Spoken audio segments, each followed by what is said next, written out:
कि यो ब्लगमा कुनै नेताको कुनै पार्टीहरूको लागि बनाएको छैन, यो नेपालको भविष्यको लागि हो क्या। फेरि कुनै नर्मल घन्टी होइन कि यो बालेन्दाको घन्टी हो क्या। यो घन्टी बाज्छ नि। मलाई खासै त्यो राजनीति के हो, पोलिटिकल के हो त्यो खासै थाहा छैन क्या। म फेरि नबिर्सनु है, घन्टी बजाउन, घन्टी बजाइदिनु होला यसपालि देश बचाउनको लागि है। कसैको नेतालाई कसैको पार्टीलाई केही भनिरहेको छु है। यस्तो राम्रो केटीहरूको छन्, यस्तो राम्रो आफ्नो देश छोडेर बाहिर आएको छन्। यो राहरले त होइन होला, बाध्यता नै हो। नमस्कार साथीहरू, राधे राधे। आजको मेरो यो ब्लगमा स्वागत छ तपाईँहरूलाई। आजको यो ब्लग थोरै मेरो डिफ्रेन्ट छ। मैले जापानमा छु, काम गर्दैछु, जीवन चलाउँदैछु, तर मेरो मन चाहिँ अहिले नेपालमै अड्किएको छ। किनभने म सब भन्छु यो भिडियोमा, थोरै मनको कुरा भन्न मन लाग्यो आज हजुरहरूलाई होइन। यो भिडियो मैले नेपालीमा बोलेको कारण यो हो होइन। यो ब्लग म आज नेपालीमा बनाउँछु किनभने मेरो यो नेपालकै बारेमा हो, त्यही भएर म नेपालीमा बोलेर बनाउन चाहन्छु। साँच्चै भन्नुपर्ने कुरा, हामी धेरै नेपाली साथीहरू आफ्नो देश छोडेर बाहिर आएको छन्। यो राहरले त होइन होला, बाध्यता नै हो कि नै, बाध्यता नै हो। हामीले यो आफ्नो देश छोडेर बाहिर आउनुपर्ने कारण चाहिँ बाध्यता हो कि राहरले कोही आउन। यहाँ विदेशमा बहुत कम यस्तो मान्छेहरू हुन्छन् जुन राहरले हुन्छ। जस्तो धेरै मान्छेहरूको यस्तो हुन्छ होइन, म बाहिर जाऊँ, घुमौँ, खाऊँ यस्तो होइन। तर धेरै जसोको यस्तै हुन्छ कि 80% जतिको यस्तै हुन्छ। हामी बाध्यताले आएको हुन्छन् है।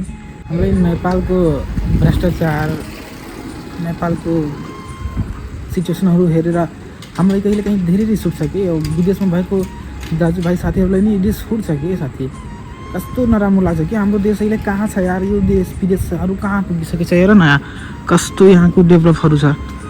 सब एकदम लास्ट रिस उठ्छ कि यस्तो भ्रष्टाचार आफ्नो देशको हेरेर। तर बिचमा फेरि एउटा नाम याद आउँछ कि हामीलाई पनि, त्यो नाम हो बालेन दाई के। बालेन छ होइन।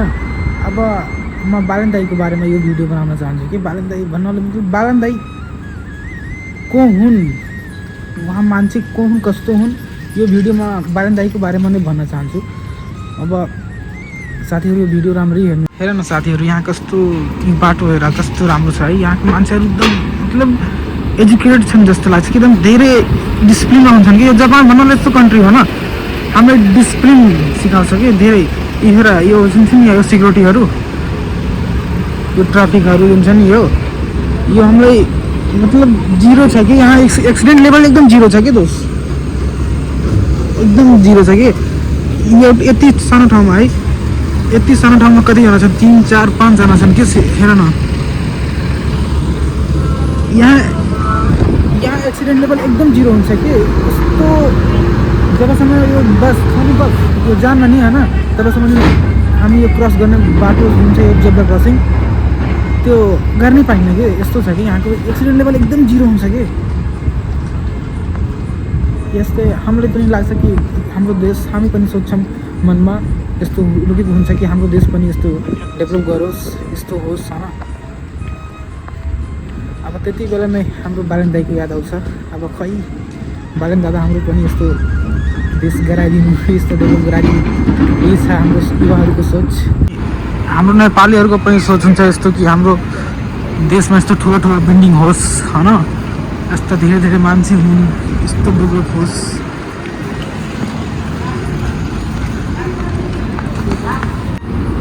गाइज यो हेर्नु जापान, यहाँ यो हाम्रो जुन युके पुल हुन्छ नि त्यसमा जाने नि त्यो लाग्छ के लिफ्ट। हाम्रो नेपालीहरूको पनि सोच हुन्छ कि हाम्रो नेपाल पनि यस्तो डेभलप होस्, यस्तो बिल्डिङ होस्, यस्तो ठुलो ठुलो बिल्डिङ होस् होइन। अनि यस्तो रमाइलो देश हाम्रो पनि होस् कि। हाम्रो पनि यस्तो सोच हुन्छ, हाम्रो नेपालीहरूको पनि यस्तै सोच हुन्छ कि। हेर्नु न कस्तो राम्रो देश छ है जापान, कस्तो सफा र सुन्दर देश छ है। यस्ता ठुलो ठुलो बिल्डिङ हाम्रो नेपालमा पनि होस् के। के गर्ने, हाम्रो नेताहरू यस्तो भ्रष्टाचारीहरू छन्, यस्तो चालकहरू छन्, के गर्ने। यस्तो राम्रो केटीहरू छन्, यस्तो राम्रो सब कुरा राम्रै होस् कि। हाम्रो नेपालमा पनि यस्तो सोच हुन्छ है। के गर्ने यार, यस्तै छ जापान। त्यस्तो कहिल्यै हुन्न मलाई लाग्छ। तर अब आउने बेला आयो है साथीहरू, किनभने हाम्रो बालन दाजु आउने बेला भयो। अब हाम्रो नेपाल पनि जापान जस्तै हुन्छ लाग्छ यस्तो पनि। अब पालो आयो घन्टी बजाउने साथीहरू, घन्टी बजाउनु अनि आफ्नो देश बचाउनु है साथीहरू। यहाँ कसैले लाग्यो होला कि म कसैको नेताहरूलाई कसैको पार्टीलाई केही भनिरहेको छु है, तर मेरो भनेको कुरा त्यस्तो केही छैन कि म कसैको नेताहरूलाई कसैको पार्टीलाई केही भनेको छैन के। म मात्रै आफ्नो मनको कुरा, आफ्नो मनमा भएको कुरा जो साँचो हो के, सही कुरा भन्नुपर्छ के दोस्त, जो सही हो म यही भनिरहेको छु। त्यसमा मेरो कसैको पार्टीको लागि कसैको कुनै नेताको लागि त्यस्तो केही भन्ने त्यस्तो विचार छैन है साथीहरू। मात्र म आफ्नो मनको कुरा भनिरहेको छु, किनभने मलाई खासै त्यो राजनीति के हो, पोलिटिकल के हो त्यो खासै थाहा छैन क्या। मलाई पनि त्यस्तो खासै थाहा छैन, तर आँखाबाट यस्तो हेर्छु कि कहाँ सही भइरहेछ, कहाँ गलत भइरहेछ, को सही छ को रङ छ है। त्यही हो त, आँखालाई हेरेको कुराहरू त विश्वास हुन्छ। त्यस्तो म कसैको नेताहरूलाई कसैको पार्टीहरूलाई केही भनेको छैन क्या। त्यही भएर कोही माइन्ड नगर्नु होला साथीहरू। साथीहरू गरेर सपोर्ट गरिदिनु, मनमा भएको कुराहरू बोलिरहेको छु। त्यही हो, जापानमा गएर आफ्नो नेपालको धेरै माया लाग्छ, त्यही भएर हो साथीहरू। हेर्नु यस्तो जापान साथीहरू, जापान हो है। आफ्नो नेपाल नै यस्तो बनाउनु पर्यो। अब बालन दाइ आउनुहुन्छ, यस्तो नेपाल बन्छ होला। हाम्रो पनि यस्तो सोच छ है कि हाम्रो नेपाल पनि यस्तो होस्, बिल्डिङ होस् है, यस्तो मान्छेहरू एजुकेटेड मान्छेहरू। हाम्रो नेपालमा त्यस्तो एजुकेटेड मान्छेहरू छैन के, मलाई थाहा छ। त्यही भएर आफ्नो देश राम्रो बनाउनु पऱ्यो, सकेसम्म घन्टी बजाउनु पऱ्यो र आफ्नो देश बचाउनु पऱ्यो है साथीहरू। ल बालन दाइले जिताउनु पऱ्यो, घन्टी बजाऊ देश बचाऊ है। म त्यस्तो धेरै नसोच्छन् है कि म कसैको नेताहरूलाई कसैको पार्टीहरूलाई यस्तो भइरहेको छु है, तर मेरो त्यस्तो विचार छैन कि म कसैको पार्टीको बारेमा कसैको नेताहरूलाई केही भनेको छैन कि। म मात्र आफ्नो मनमा भएको कुराहरू बोलिरहेको छु है। कहाँ के भइरहेछ त्यो हेरिरहेको छु, मसँग आँखा छ क्या, त्यो त हेरिरहेको छु है। अब जो सही छ त्यसलाई सही नै भन्नुपर्छ है साथीहरू। त्यस्तै छ, नेपालको अवस्था एकदम खराब छ कि, तर खराब नभन्नु पऱ्यो, ठिकै छ। अब त्यस्तै हुन्छ, ठुलो बिल्डिङ हुन्छ, जापान बन्छ, अलिक टाइम लाग्छ है। हेर्नु यस्तो सानो सानो जेब्रा क्रसिङहरू छन्, त्यो पनि रोक्छन् के मान्छेहरू। हरियो जलेको छ आउँछन्, अहिले रेड भएको भए तुरन्तै रोक्छन् कि।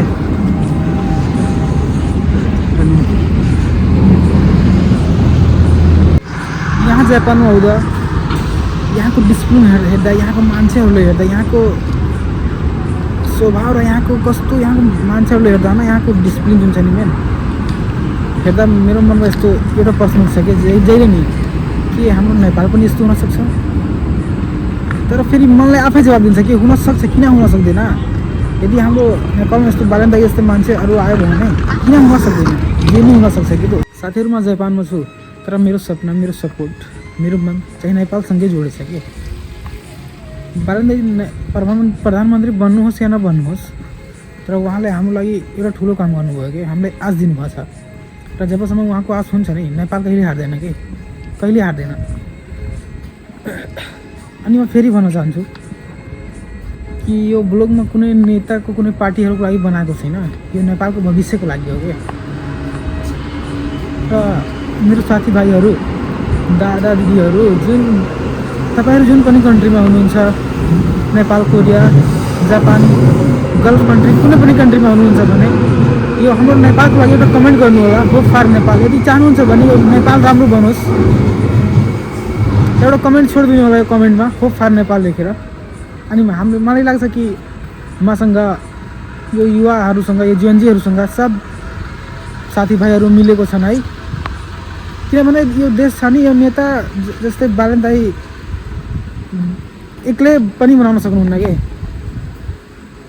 हामी यो जेएनजीहरू सब साथीभाइहरू मिलेर एकजुट हुनुपर्छ, अनि देश चाहिँ अलिक सुध्रिन सक्छ, त्यही हो।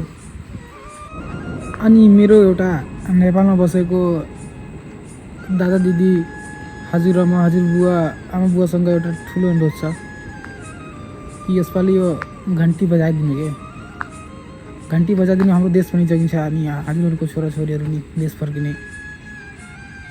हुन्छन् कि यस्तो पनि हुन्छ कि फेरि कुनै नर्मल घन्टी होइन कि यो बाल्ने त एक घन्टी हो कि यो घन्टी बाज्छ नि अनि त्यो चोरहरू नेताको जुन चोर नेताहरू छन् नि तिनीहरूको बिबी बढ्छ कि उनीहरू भाग्छन् त्यस छोडेर अनि यो घन्टी बजाउने त्यही भएर एकदम जरुरी छ कि घन्टी बजाइदिनु पऱ्यो यसपालि अनि आफ्नो देश बचाउनु पऱ्यो देश जोगाउनु पऱ्यो देश बनाउनु पऱ्यो है यो घन्टी बजाएर ब्लग आफ्नो इन गर्न लाग्छु यहाँ राति भइसक्यो मोबाइलमा नि चार्ज सिधै छ अब के बनाऊँ जे भनेछु कस्तो लाग्छ कमेन्टमा बताउनु होला तर गलत त भन्ने छैन मलाई लाग्छ यदि गलत नै भन्दैछु भने त्यही पनि एकचोटि भनिदिनु होला के गलत भन्छु है कसैलाई केही कुनै गुनासो छ भने अनि म ब्लग इन गर्छु है साथीहरू अब भेटौँ अर्को ब्लगमा फेरि नबिर्सनु है घन्टी बजाउन घन्टी बजाइदिनु होला यसपालि देश बचाउनको लागि है ल जय देश जय नेपाल जय होस् हाम्रो नेपाल म यति भन्दै आफ्नो ब्लग इन गर्छु भेट्छु अर्को ब्लगमा ल जय नेपाल।